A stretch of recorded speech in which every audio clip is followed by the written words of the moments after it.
Assalamualaikum warahmatullahi wabarakatuh.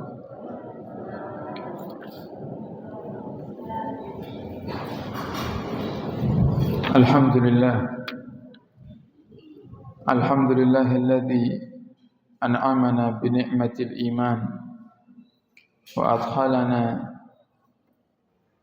fi syahril mukarram syahrul Ramadan wa syahrun alladzi unzila fihi al-Qur'an wassalatu wassalamu ala sayyidi waladi adnan sayyidina wa habibina wa syafi'ina wa qurrati a'yunina wa nuri qulubina maulana Muhammad wa ala alihi wa sahbihi min kulli hinin wa an. Subhanaka la ilma lana illa ma 'allamtana innaka antal alimul hakim. Rabbi shrah li sadri wa yassir li amri wa hlul 'uqdatam min lisani yafqahu qawli bijahin nabi wa sahbi wal ali. Dusturukum ya ahlad darak, dusturukum ya ahlan naubah, dusturukum ya ahlal halli wal aqad, amma ba'd. Qala musannif rahimahullahu wa nafa'ana bihi wa bi ulumihi fid dharain amin.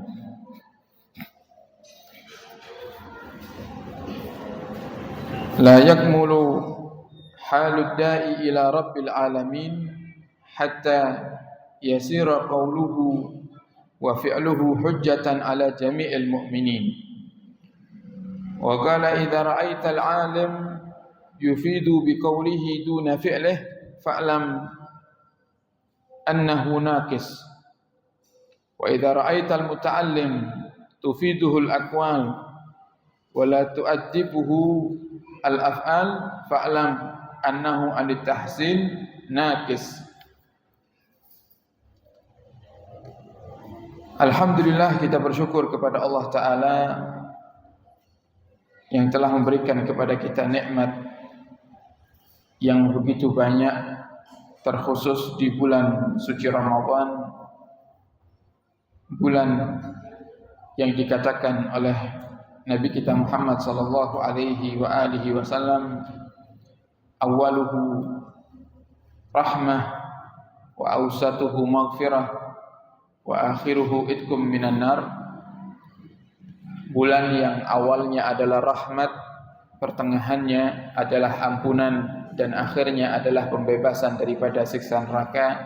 Saat ini kita berada di pertengahan bulan suci Ramadan yang kita berharap dengan kita mensyukuri nikmat, dengan beribadah, hadir di majelis ilmu, beriktikaf di masjid seperti yang kita lakukan di sore hari ini, Allah Subhanahu wa taala mengampuni semua dosa kita, dosa yang kita lakukan terang-terangan, dosa yang kita lakukan sembunyi-sembunyi, dosa yang dulu yang terlupakan dan dosa yang sekarang. Dan semoga Allah Subhanahu wa taala menerima taubat kita dan Allah jadikan taubat kita taubatan nasuha, amin ya rabbal alamin. Melanjutkan kajian Bapak Ibu di dalam Kitabul Hikam lil Imam Haddad. Beliau mengatakan la yakmulu halud da'i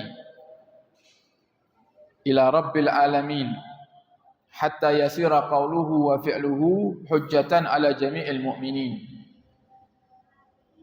Tidak sempurna keadaan seorang pejuang dakwah, orang yang mengajak orang lain untuk kembali kepada Allah Ta'ala, mendekat kepada Allah Ta'ala, hatta sampai apa yang dia katakan dan apa yang dia lakukan itu menjadi dalil atas mereka orang-orang yang beriman. Apa yang dia katakan dan apa yang dia lakukan dapat dijadikan dalil yang sesuai dengan syariat bagi mereka orang-orang yang beriman. Nah, maka para hadirin, Di hikmah yang kita baca saat ini, kita bisa mengambil pelajaran bersama daripada apa yang dikatakan oleh Imam Haddad. Yang pertama, menjadi seorang dai. Sering di benak pemahaman banyak orang, pejuang dakwah itu harus seorang ustadz, harus yang berilmu banyak, harus yang hafal hadis banyak,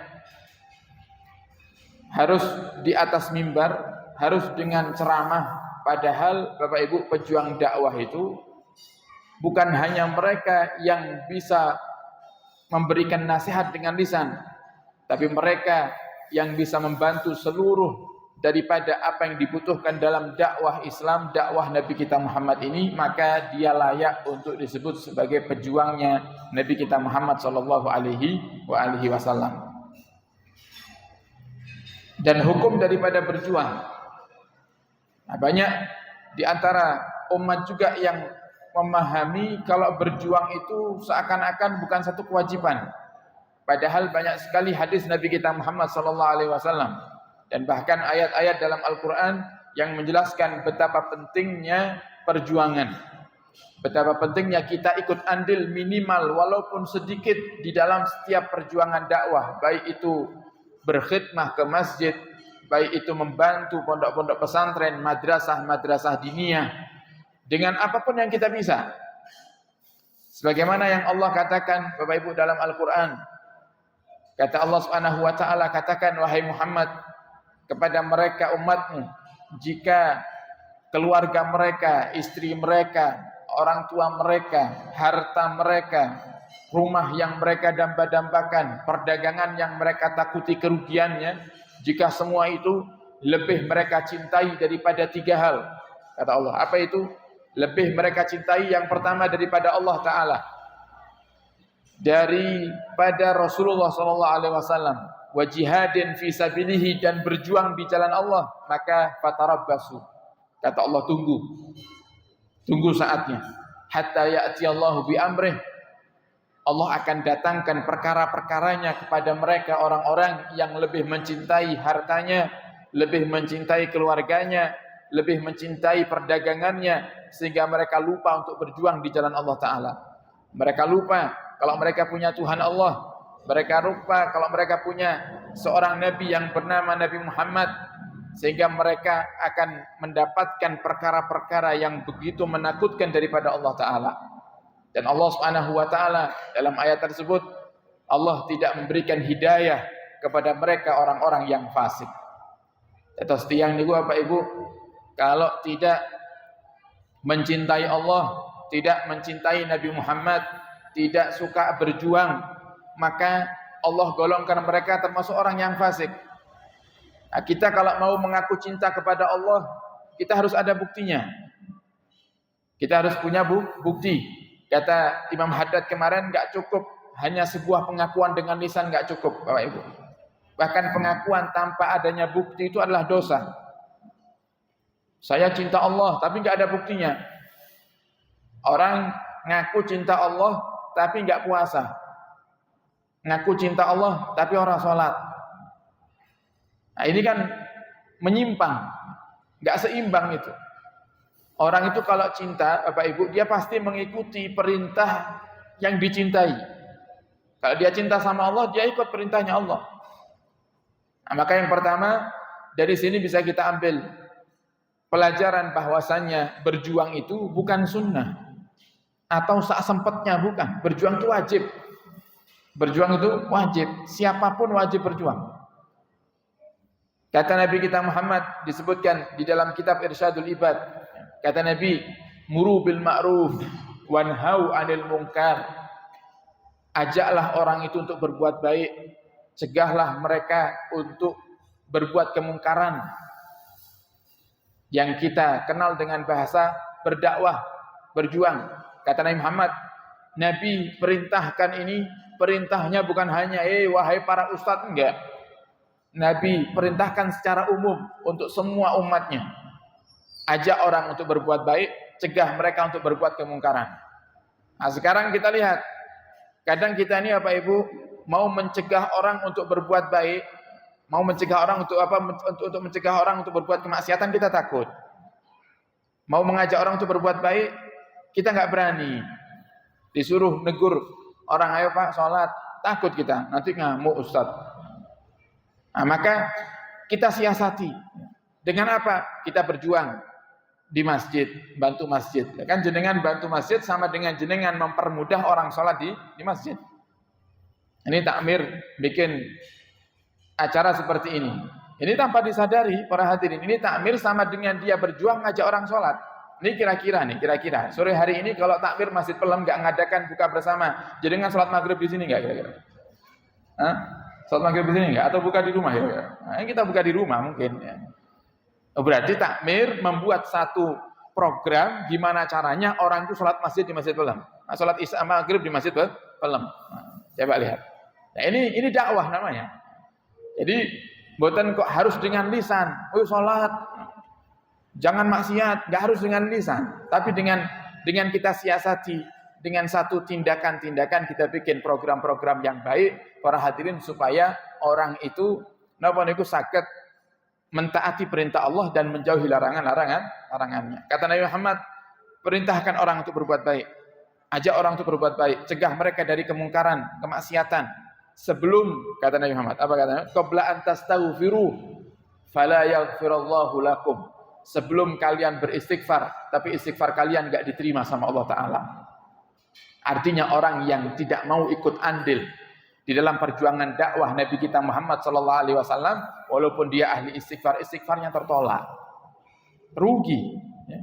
Orang yang enggak ikut perjuangan dakwah itu rugi ya Pak Ibu. Nah, nanti kita akan bahas. Terus kita ini yang nggak mampu apa-apa, bisa berjuang dengan apa? Bisa, semuanya bisa. Nggak ada yang nggak bisa, semuanya bisa. Yang nggak bikin nggak bisa itu karena kita didorong sama hawa nafsu, kita ditipu oleh setan. Semuanya bisa dakwah. Kemudian kata Nabi kita Muhammad, wa qabla an tatubu, dan sebelum kalian bertobat tapi tobat kalian nggak diterima sama Allah. Sebelum kalian berdoa, doa kalian nggak diijabahi sama Allah. Nah, jadi kadang Bapak Ibu kita sering dengar banyak sekali amalan-amalan dari ulama-ulama kita, guru-guru kita. Oh siapa yang dari para nabi, dari Nabi kita Muhammad, banyak sekali amalan kita dengar. Tapi ternyata amalan yang diajarkan oleh Nabi dan para ulama yang dikatakan siapa yang mengamalkannya akan mendapatkan ini dan itu, tapi jika kita yang mengamalkan, kita nggak dapat itu. Nah, kenapa? Jangan-jangan di antara sebabnya karena kita malas untuk berjuang. Kita malas untuk ikut andil dalam perjuangan dakwah. Jadi banyak sebab, di antaranya salah satunya ini. Bahkan Nabi sampai mengatakan dalam hadisnya, sebelum berdakwahlah kalian, sebelum orang-orang soleh di zaman kalian ketika berdoa untuk kalian, doanya pun gak diijabahi sama Allah. Karena apa? Bukan karena orang solehnya, karena kita yang minta. Jadi ibarat katanya Bapak Ibu, seandainya kita dengar di Botoran ini ada seorang kiai yang doanya mustajab. Banyak orang yang ketika datang ke sana didoakan hasil. Nah, kita kan dengar kabar itu, oh kita kepingin, saya juga pengen tuh didoakan. Kita datanglah, sowan ke rumah kiai. Kita minta kiai, kula nggak ada utang, tapi dereng lunas. Nyuwun tulung kiai jenengan, dongakne ben cepet lunas. Didoakan sama kiainya. Tapi bisurul Fatihah. Dapat seminggu bukan lunas, tambah akeh utangnya. Tambah banyak utangnya. Akhirnya kan jenengan berpikir, jarene mandi dungane. Lo malah tambah akeh hutangku. Kita kan langsung nyalahkan kiainya. Nah, harusnya kita sadar. Kenapa? Bukan salah kiainya, tapi salah kita. Karena kita nggak ikut andil dalam perjuangan dakwah Nabi kita Muhammad SAW. Jadi walaupun seandainya kok ada Nabi, para hadirin, seandainya kok ada wali yang doanya mustajab, doakan kita, tapi kita nggak ikut andil dalam perjuangan dakwah, mental doanya. Bukan karena wali yang doakan, tapi karena kita yang minta doa. Ini Nabi yang mengatakan. Jangan saya buka kitab Irsyadul Ibad supaya kita paham nih. Kalau dakwah ini, berjuang ini, Bapak Ibu, yang membantu di madrasah ini, membantu di masjid ini semuanya sedang melaksanakan kewajiban. Bukan hanya kok niki sing berjuang niki enak nggih punya waktu lebih sehingga bisa berjuang bantu-bantu masjid. Lek kula mboten saged, lek kula niki sibuk. Enggak ada seperti itu. Kalau kita sadari berjuang itu hukumnya wajib dan itu berpengaruh ya, bagi amal ibadah kita, Bapak Ibu, pasti kita akan utamakan itu. Yang kedua, hadis riwayat Sayyidah Aisyah. Panjenengan bisa buka hadisnya, dihadirkan oleh Imam Ghazali di dalam kitabnya Mukashafatul Qulub. Nabi Muhammad pernah berkata, "Innallaha adzaba ahla qaryatin." Sungguhnya Allah itu akan menyiksa satu desa yang jumlah penduduknya 18.000 orang. Amaluhum amalul anbiya, kata Nabi Muhammad. Amal ibadahnya penduduk desa ini seperti amal ibadahnya para nabi. Ahli tahajud, ahli Quran, sering puasa sunnah. Amal ibadahnya seperti kayak nabi, tapi disiksa sama Allah. Sayyidah Aisyah kaget, kok ada orang ibadahnya mirip para nabi tapi disiksa. Kata Sayyidah Aisyah, kenapa ya Rasulullah? Apa jawaban Rasulullah? Li'annahum kanu, yang pertama, li'annahum kanu la yaghdabuna lillah. Karena mereka dulu waktu hidup di dunia, mereka tidak pernah marah karena Allah. Tidak pernah marah karena Allah. Jadi marah itu mboten sedaya dilarang. Ada marah itu yang justru wajib hukumnya. Yaitu marah yang karena Allah. Orang tua ngelihat anaknya sudah mulai beranjak, umurnya bertambah, walaupun belum balik, kok orang tuanya diem, anaknya nggak puasa, nggak dilatih puasa, anaknya nggak mau bawa ibu puasa, orang tuanya nyantai-nyantai saja, semesani kan urung balik. Nanti giliran anak sudah balik, susah untuk diajak puasa, akhirnya orang tua angkat tangan, diem, dia nggak berani marahi anaknya dengan alasan kasihan. Terus kasihan anak saya, biarkan nggak puasa, kuliahnya dari pagi sampai malam, sudah nggak puasa nggak apa-apa. Nah ini orang yang walaupun ibadahnya mirip para nabi disiksa sama Allah SWT. Naudzubillah, Bapak Ibu. Makanya ini kami sampaikan bahwasanya dakwah itu berperan penting di atas diterimanya amal ibadah kaula panjenengan. Jadi kita sholat, awake dhewe niki amale mboten kayak nabi, gitu kan? Coba ada yang pernah sholat tahajud sampai kakinya bengkak ada? Ada. Yang paling sholat tahajud kakinya bengkak, sorenya bal-balan. Keseleyo malam sholat tahajud kakinya bengkak. Kalau Nabi kan sholat tahajud kakinya bengkak karena memang saking lamanya sholatnya. Nah, ini ada orang ibadahnya seperti Nabi tapi disiksa. Kenapa? Karena nggak mau berjuang, nggak mau mengajak kebaikan. Kepada anaknya sendiri dia nggak mau mengajak kebaikan. Anaknya nggak sholat subuh, berangkat sekolah dibiarkan. Disangoni lagi. Nah, ini sangunya nak. Hati-hati ya nak ya. Dia ngomong hati-hati ya nak ya. Kalau jalan minggir, tapi dia nggak pernah ngomong nak hati-hati neraka jeru nak. Neraka menakutkan nggak? Enggak, dia nggak pernah perhatikan itu. Nah, ini kan aneh itu. Nah, yang pertama wajib marah karena Allah. Ada sifat karena Allahnya. Beda. Marah karena Allah itu beda, Pak Ibu. Kalau marah yang karena setan, karena hawa nafsu, itu sak kebun binatang diabsen. Kebu, sapi, kabeh disebut. Nah, itu marah yang karena setan, karena hawa nafsu. Kalau marah yang karena Allah enggak gitu. Ayo nak, kalau besok sekali lagi kamu berangkat sekolah, nak, kok tidak sholat subuh? Kok tidak sholat subuh? Sebulan enggak ada sanggup sekolah. Ini kan marah karena Allah. Wah, anaknya jadi mikir tuh. Ya. Anaknya jadi dia mikir saya sholat. Akhirnya dapat hidayah dari Allah Ta'ala. Walaupun awal karena bukan karena lillah, akhirnya lama-lama menjadi lillah. Yang kedua, sebab mereka 18.000 orang itu disiksa karena mereka la yat'un atau la ya'muruna bil ma'ruf wa la yanhauna 'anil munkar. Mereka tidak mau amar ma'ruf nahi munkar. Nah, sehingga dakwah itu Bapak Ibu hukumnya wajib. Kemudian yang kedua, dakwah yang terbaik sebagaimana dikatakan oleh para ulama, lisanul hal afsahu min lisanil maqal.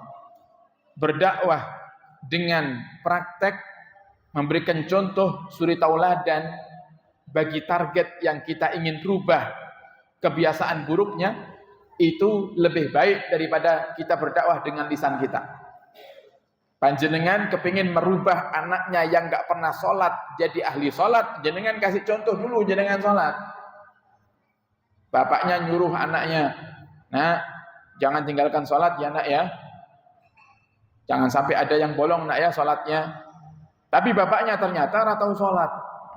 Nah kira-kira gimana itu anaknya? Oh bapak nyuruh saya sholat, oh bapak ora tahu sholat kok. Kan gitu anaknya.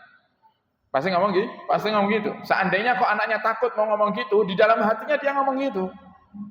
Bapak nggak pernah sholat, ngapain saya nurut sama bapak? Pasti ngomong gitu. Jadi nggak keterima akhirnya dakwah itu. Makanya lisanul hal, berdakwah dengan contoh suri tauladan dari diri kita itu lebih fasih. Lebih fasih daripada kita hanya sekedar teori dengan lisan, para hadirin. Itu yang kedua.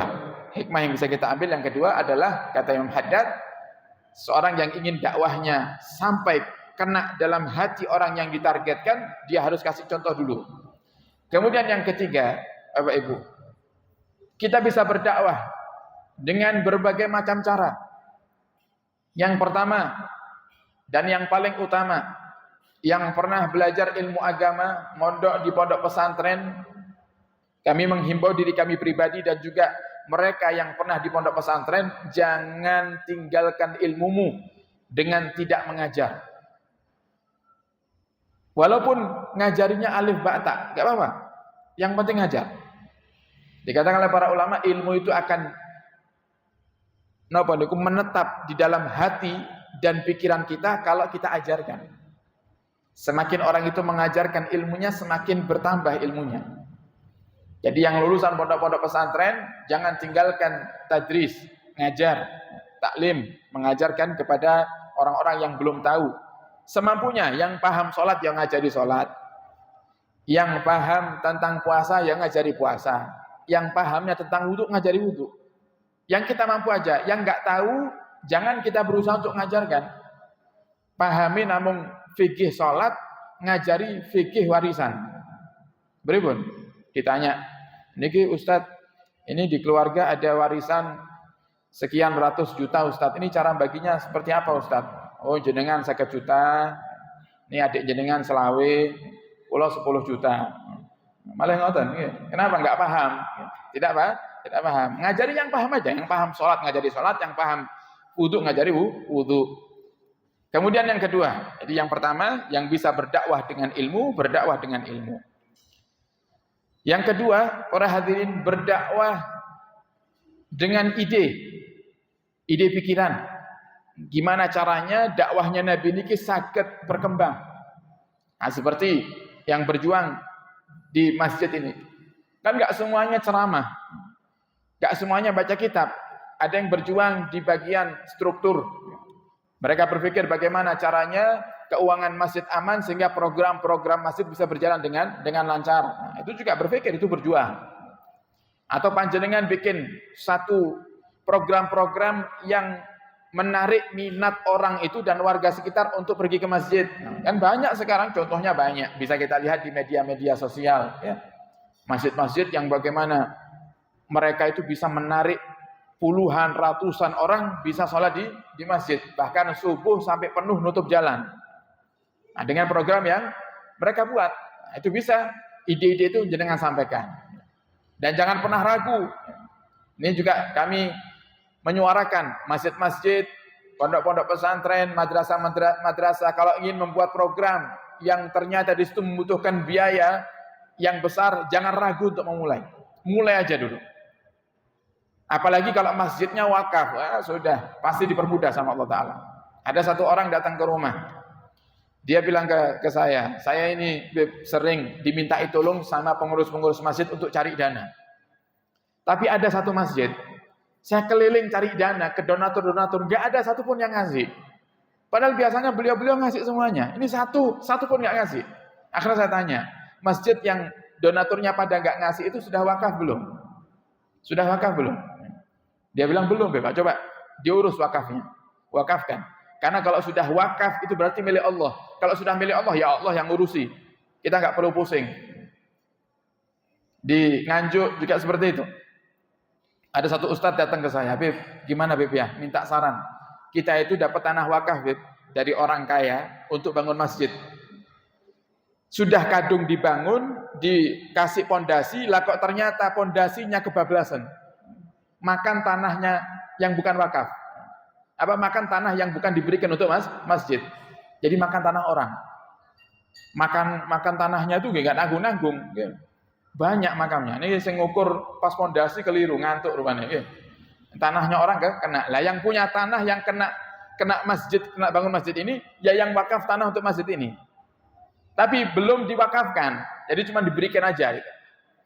Nah, terus akhirnya kita sowan ke pemilik tanah yang kena makan bangunan masjid itu. Katanya gimana? Katanya, ya masjid harus ganti. Berapa? 300 juta. Oh 300 juta, Beb. Bangun pondasi aja nggak mari-mari, Beb, kita. Suruh ganti tanah 300 juta. Nah, akhirnya saya bilang, maaf Ustaz, tanah yang dibangun masjid sudah wakaf belum? Belum, Beb. Nah, coba wakafkan dulu. Wakafkan dulu, Ustaz. Baru kita pikirkan solusinya, nanti kita ikhtiar. Kalau belum wakaf, repot, Ustaz. Ibarat kita itu kalau belum wakaf, kita mau membuka pintu yang dikunci gemboknya 100. Repot. Coba diwakafkan dulu. Nah, subhanallah, para hadirin, sebulan setelahnya saya ketemu.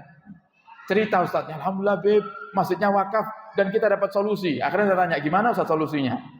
Alhamdulillah, begitu masjid kita wakafkan, ada orang ngasih dana kita 300 juta. Ini Ustaz untuk ganti tanah yang kemakan bangunan itu. Setelah itu, Beb, hebatnya lagi, kita bawa 300 juta itu ke pemilik tanah. Kita bilang, Pak Haji, ini 300 juta untuk ganti tanah yang kemakan bangunan masjid. Ya sudah Ustaz, saya terima uangnya 300 juta, dan sekarang Ustaz, saya infakkan untuk bangun masjid. Coba lihat. Dapat 2 untungnya. Dikasih orang 300 juta untuk bayar tanah masjid, mau dilunasi tanah masjid, sama yang punya tanah diberikan lagi, diinfakkan untuk bangun masjidnya. Masjidnya jadi akhirnya. Ini kenapa? Karena para hadirin memiliki program ide-ide ya yang bagus. Nah, jadi nggak usah ragu kalau untuk masjid. Kemudian yang ketiga, para hadirin bisa berjuang dengan harta. Yang punya harta berjuang dengan hartanya. Tidak akan habis. Mana qasamalun min shadaqatin, kata Nabi. Tidak berkurang harta seorang itu dengan sedekah. Bal yazdad, bertambah dan bertambah. Kemudian yang keempat, berjuang dengan tenaga. Nah, ini yang bantu-bantu nyiapkan jenengan mangke buka. Ini pejuang dakwah Nabi ini. Enggak kelihatan wajahnya, tapi nomor 1 di hadapan Allah Ta'ala, para hadirin. Nah, jadi jangan meremehkan berjuang dengan tenaga. Kemudian yang kelima, nah ini yang saya katakan, semuanya bisa berjuang. Kalau jenengan berjuang dengan ilmu enggak bisa, dengan ide enggak bisa, dengan harta enggak bisa, dengan tenaga enggak bisa, terakhir berjuang dengan doa. Nah, doakan setiap dakwahnya Nabi Muhammad. Nah, semoga kita semuanya dijadikan oleh Allah Ta'ala pejuang-pejuang dakwah yang ikhlas, pejuang-pejuang dakwah yang semangat, dan pejuang-pejuang dakwah yang kelak dikumpulkan bersama Nabi kita Muhammad sallallahu alaihi wasallam. Amin ya rabbal alamin. Kita tutup dengan kita baca doa tahlil. Bismillahirrahmanirrahim. Alhamdulillahirabbil alamin. Allahumma shalli wa sallim ala sayyidina Muhammadin wa ala alihi wa sahbihi ajma'in.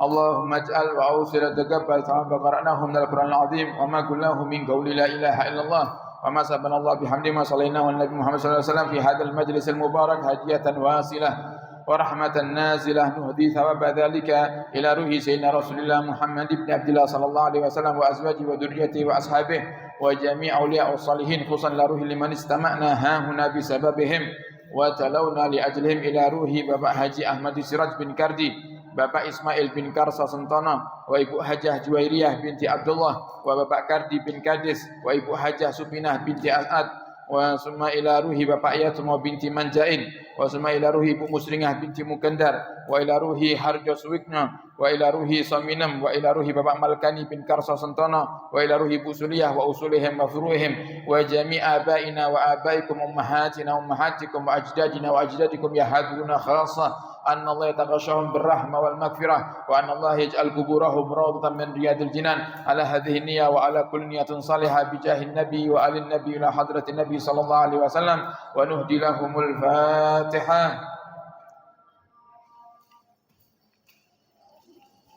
Alhamdulillahirabbil alamin. Sekian dari kami, kurang lebihnya mohon maaf dan mohon doa selalu. Wabillahi taufiq hidayah. Assalamualaikum warahmatullahi wabarakatuh.